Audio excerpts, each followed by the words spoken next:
Hoy vamos a hablar de 3 mujeres, 3 historias, 3 decisiones, 3 modos de mirar el límite cuando la vida que una vive deja de ser la propia.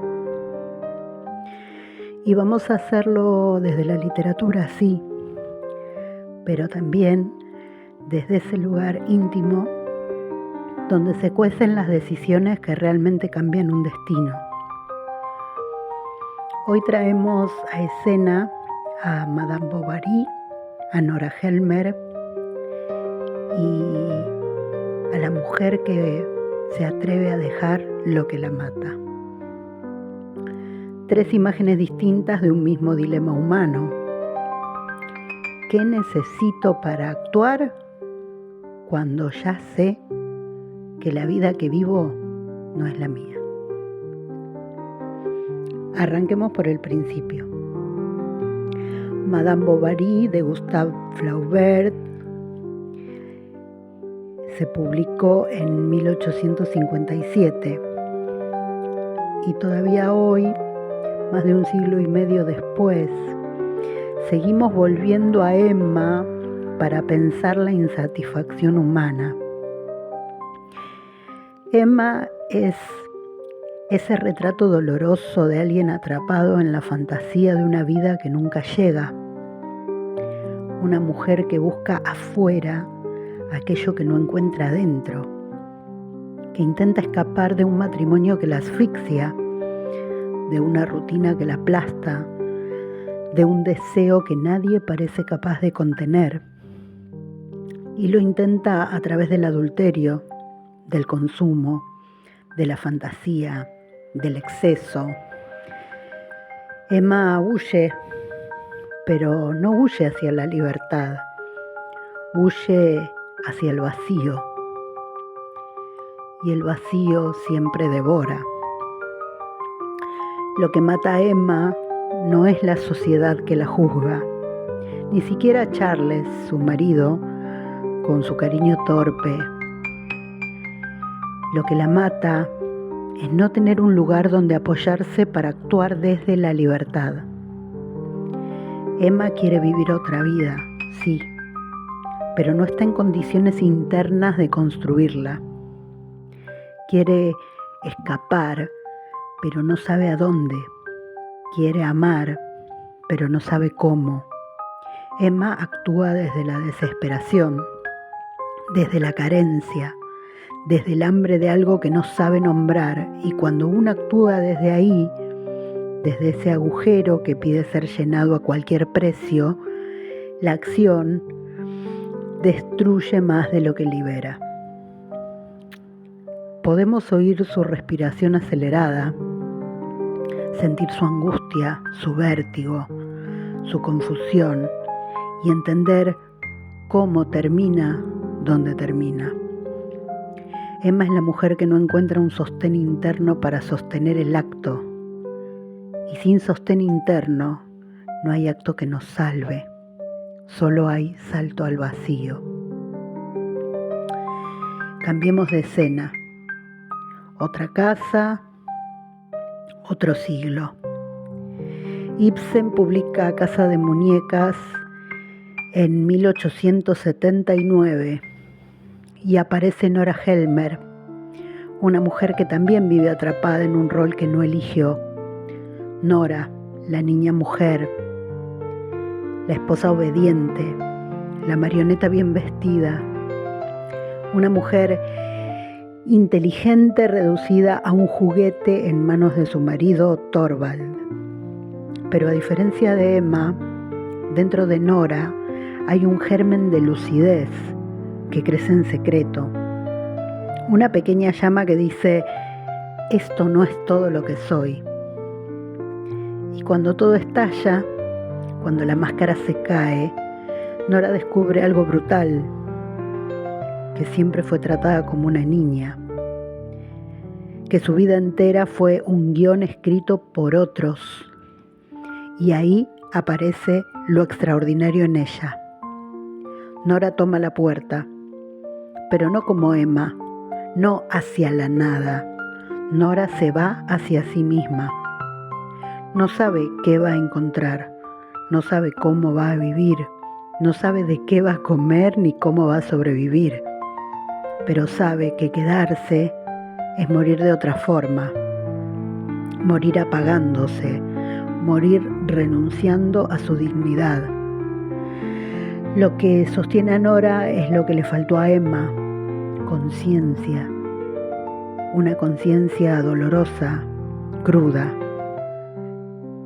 pero que la libera al fin. Actuar desde la conciencia, no desde el hueco interno, no desde la desesperación, es lo que convierte al acto en un acto fundante. Por eso, la famosa puerta que se cierra todavía retumba en la historia de la literatura. No es la puerta de una mujer que huye, es la puerta de una mujer que nace. Y ahora llegamos a la tercera mujer, ya no una figura literaria, no un personaje creado por un autor. La tercera mujer es una mujer real, la mujer que está escuchando esto y que sabe con esa certeza muda que se siente en el cuerpo que la vida que vive no es la suya. La mujer que todavía no se animó a actuar, pero ya no puede seguir ignorando la voz interna que le dice basta.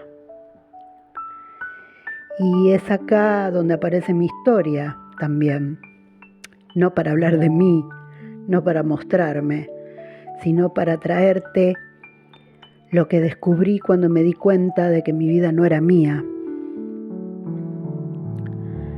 Yo lo aprendí del modo más brutal, cuando era niña y tuve que pedir ayuda, y quienes debían darla decidieron no hacerlo. Y más tarde, durante la adolescencia, cuando entendí que en las paredes donde vivía, quienes me rodeaban ya habían decidido por mí quién era yo, qué valor tenía y qué roles debía cumplir. Cuando vi con una claridad insoportable que si me quedaba ahí me moría, no metafóricamente, me moría por dentro. El síntoma fue preciso: sentirme una extranjera en mi propia casa, una invitada desagradable en un espacio que debería haber sido mío, sentir que molestaba, que sobraba, que nunca iba a dar la talla, sentir que no había nada en mí que valiera la pena rescatar. Y esa sensación, esos sentimientos, no aparecieron de un día para otro.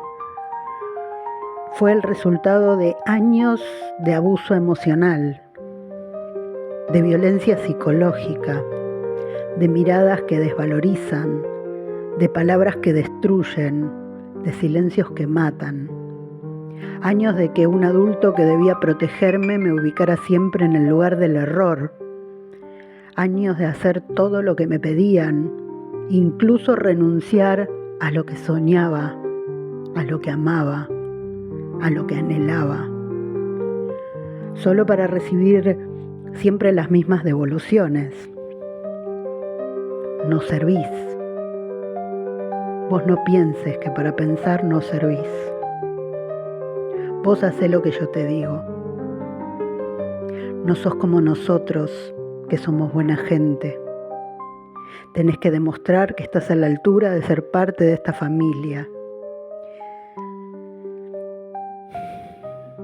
Me retenía el miedo. El miedo que me retenía era el miedo al abandono. Ese abandono tan antiguo, tan arraigado, que dirige los vínculos incluso cuando no lo vemos. Tenía terror a que me dejaran sola. sin darme cuenta de que en realidad siempre había estado así, sola con quienes deberían haber sido mi sostén, sola en un sistema familiar que necesitaba que yo me quedara en un rol que me aplastaba, sola creyendo que esas voces eran verdaderas, porque las voces que sí me validaban, mi abuela, mis tíos, no vivían conmigo. Y una cuando es chica termina creyendo que la mirada que más duele es la verdadera. Lo que me hizo actuar fue un ultimátum, una orden entre tantas, pero una orden que ya no pude aceptar, que dejara de estudiar, que dejara de trabajar, que renunciara a lo único que me estaba dando libertad. Y ahí apareció mi primer acto real de liberación. Dije no. Tomé una bolsa de supermercado, puse una muda de ropa y me escapé. Dormí en la calle, en plazas, en casas de compañeros. Pasé frío, pasé miedo, pasé hambre, pero no volví. Para mí no había marcha atrás. Y aunque la libertad no se sintió como felicidad, se sintió como un cuerpo que por primera vez dejaba de estar en alerta. Supe que había hecho lo único que podía salvarme. Durante muchos años seguí repitiendo patrones.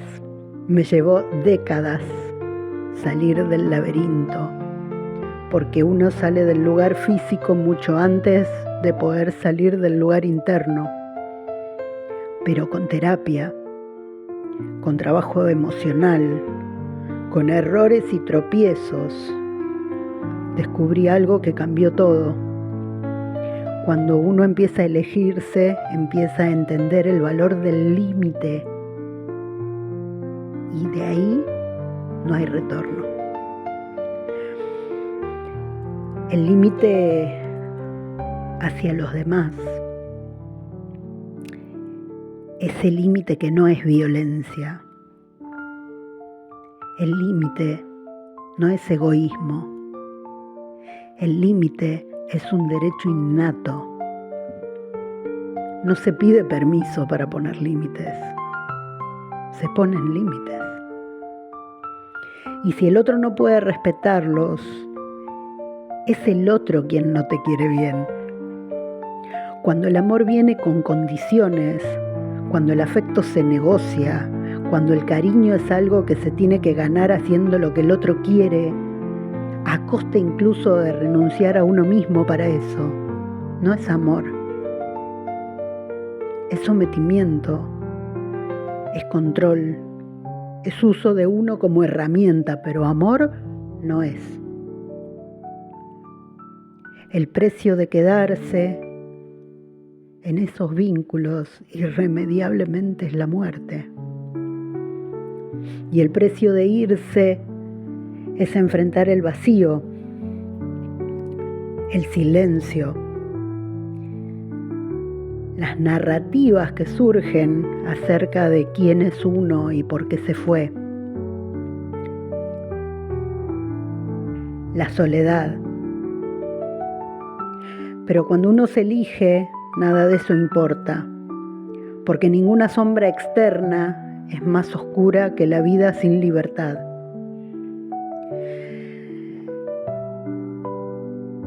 Déjame decirte algo. Si hoy estás en ese punto exacto donde yo estuve, quiero decirte algo que ojalá alguien me hubiera dicho. Algo que tuve que aprender sola. Algo que me enseñaron mis terapeutas después de mucho trabajo. Tu vida tiene valor. Vos tenés valor. no sos este momento, no sos esta circunstancia que te atraviesa. Este momento, esta situación no te define, no define quién sos. Poner límites está bien, decir que no está bien. La fortaleza que tenés, esa que usás para aguantar el dolor, es la misma fortaleza que te va a sacar de ahí. No esperes que te salven. Nadie puede hacer ese trabajo por vos. La salvación no viene de afuera, viene del acto de elegirte. Y está bien que te elijas. Y quiero aclarar además algo con honestidad. Esta es mi propia historia. La comparto no para que la imites, no como verdad revelada o ejemplo absoluto. Te la ofrezco como un espejo más, como una posibilidad, como un camino, un modelo más entre tantos caminos posibles hacia la libertad. Cada sobreviviente es un camino posible. No es un camino fácil, no es rápido, no es limpio y sobre todo no se sale ileso. Porque de una vida marcada por abandono, maltrato y abuso quedan secuelas. Quedan heridas que uno carga para siempre. No existe un listo, ya está. No existe un día en que mágicamente deja de doler. Pero aún así, y lo digo con toda la fuerza que puedo y con una vida que valida lo que estoy diciendo, aún con todo eso, vale la pena, vale el esfuerzo, vale la pena elegirte, vale la pena atravesar ese desierto, vale la pena reconstruirte 1000 veces, vale la pena pagar cualquier precio con tal de no volver a ese lugar donde uno se muere un poco todos los días, donde se llena de voces que solo buscan aplastar la propia voz. Y para cerrar este episodio, quiero dejarte algunas preguntas que no son para que las contestes ahora, sino para que te acompañen, para que trabajen adentro tuyo como trabajaron y como siguen trabajando adentro mío desde el día en que yo también cerré la puerta. ¿Cuánto más estás dispuesto a desgastar un vínculo que ya sabes que tiene un límite solo por permanecer? ¿Qué parte de vos estás sacrificando para sostener esa estructura que te consume? ¿Qué te condiciona realmente? ¿La economía, el miedo, la mirada ajena, la culpa o una historia que ya no te pertenece? Si sabes que el vínculo en el que estás no puede darte amor, entonces, ¿por qué seguís esperando amor donde no lo hay? ¿Por qué esperás reciprocidad donde no la tenés? ¿Por qué esperás reconocimiento de quienes nunca lo van a dar? ¿Qué te ata más fuerte?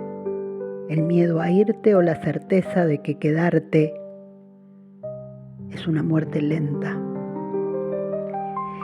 ¿Y qué acto, aunque sea pequeño, podrías hacer hoy que nazca de la libertad y no del vacío para empezar a recuperar tu vida?